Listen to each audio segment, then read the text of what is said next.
এটা না যে আপনি বসে থাকবেন। তাকদীর মানে হল আপনি চেষ্টা করবেন, কিন্তু বিশ্বাস রাখবেন ফলাফল আল্লাহর হাতে।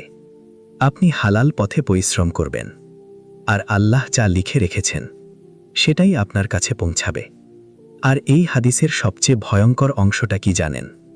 রাসূল সাল্লাল্লাহু আলাইহি ওয়াসাল্লাম বললেন, একজন মানুষ সারা জীবন ভালো কাজ করতে পারে, কিন্তু শেষটা খারাপ হয়ে যেতে পারে। আর একজন মানুষ সারা জীবন গুনাহ করতে পারে, কিন্তু শেষ মুহূর্তে তওবা করে জান্নাতে চলে যেতে পারে। আমাদের সবচেয়ে বড় ভয় হওয়া উচিত, আমার শেষ পরিণতি কি হবে? কারণ জান্নাত বা জাহান্নাম নির্ধারণ হয় শেষ অবস্থার উপর। এই জন্যই সালাফরা বলতেন, আমি আমার আমল দেখে শান্ত না, আমি আমার শেষ পরিণতি নিয়ে ভয় পাই। আজ আপনি যদি ভালো পথে থাকেন, অহংকার করবেন না, কারণ শেষটা আল্লাহর হাতে। আর আজ আপনি যদি গুনাহে ডুবে থাকেন, হতাশ হবেন না, কারণ শেষ মুহূর্তেও তওবা করলে আল্লাহ আপনাকে জান্নাত দিতে পারেন।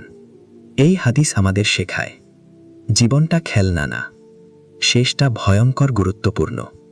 আজ নিজের কাছে প্রশ্ন রাখুন, আমি কি আল্লাহর দিকে এগোচ্ছি? আমি কি প্রতিদিন তওবা করি? আমি কি আল্লাহর কাছে ভালো মৃত্যু চাই? কারণ মৃত্যু আসবে হঠাৎ, আর শেষ মুহূর্তটাই হবে আসল পরীক্ষা। হে আল্লাহ, আমাদেরকে সঠিক পথে রাখুন, আমাদের শেষ পরিণতি ভালো করুন, আমাদেরকে ঈমানের সাথে মৃত্যু দিন, আর আমাদেরকে জান্নাতুল ফিরদাউস দান করুন। এই কথাগুলো